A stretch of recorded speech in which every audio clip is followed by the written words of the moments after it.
Diamonds, Eramalloor, Vaduthala. Pallippuram Saint Mary's ഹൈസ്കൂളിൽ ലോക ഭക്ഷ്യദിനാചരണം നടത്തി. ലോക ഭക്ഷ്യദിനത്തോടനുബന്ധിച്ച് പള്ളിപ്പുറം സെന്റ് മേരീസ് ഹൈസ്കൂളിൽ വിവിധ പരിപാടികൾ നടത്തി. ഭക്ഷ്യദിനാചരണം പ്രധാന അധ്യാപകൻ സേവ്യർ പുതുശ്ശേരി ഉദ്ഘാടനം ചെയ്തു. വിവിധ പഴങ്ങളുടെയും പച്ചക്കറികളുടെയും രൂപത്തിൽ വേഷവിധാനങ്ങൾ ധരിച്ചു വന്ന വിദ്യാർത്ഥികളുടെ പ്രകടനം ശ്രദ്ധേയമായി. ഓരോ പഴങ്ങളുടെയും പച്ചക്കറികളുടെയും ഗുണങ്ങളും പ്രത്യേകതകളും അവർ ഓരോരുത്തരും വിവരിച്ചതും ഏറെ ആകർഷകമായിരുന്നു. തീർത്തും പുതുമയാർന്ന ഒരു പരിപാടിയാണ്. നമ്മുടെ കൊച്ചു കൂട്ടുകാരെ എത്രയോ മനോഹരമായിട്ട് അവരെ അണിഞ്ഞൊരുങ്ങി വന്നിരിക്കുന്നു. മുതിർന്ന കുട്ടികൾക്കായാലും മറ്റുള്ളവർക്കായാലും ഓരോ ഫ്രൂട്ടിനെയും വെജിറ്റബിളിനെയും ഒക്കെ മനസ്സിലാക്കി അതിന് ഗുണങ്ങളൊക്കെ മനസ്സിലാക്കി അവർ സ്വയം പരിചയപ്പെടുത്തുന്ന രീതി തീർത്തും പുതുമയുള്ളൊരു കാര്യം തന്നെയാണ്.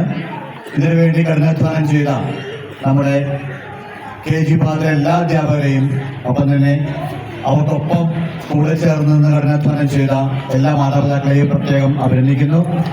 ഒപ്പം തന്നെ എല്ലാ കൊച്ചുകൂട്ടുകാർക്കും പ്രത്യേക അഭിനന്ദനങ്ങൾ.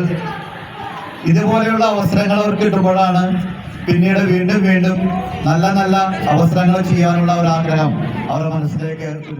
തുടർന്ന് ഭക്ഷ്യദിനത്തിന്റെ പ്രാധാന്യവും വെല്ലുവിളികളും എന്ന വിഷയത്തിൽ മുനമ്പം ആരോഗ്യ കേന്ദ്രത്തിലെ health nurse Lydia P. Vijay വിദ്യാർത്ഥികൾക്ക് ക്ലാസ് നടത്തി. PJ Rosy, Lizzy D. Almeida, Aswathi Mithun, Rindu Augustine, Navaneeth TS എന്നിവർ നേതൃത്വം നൽകി. News bureau, Kochi.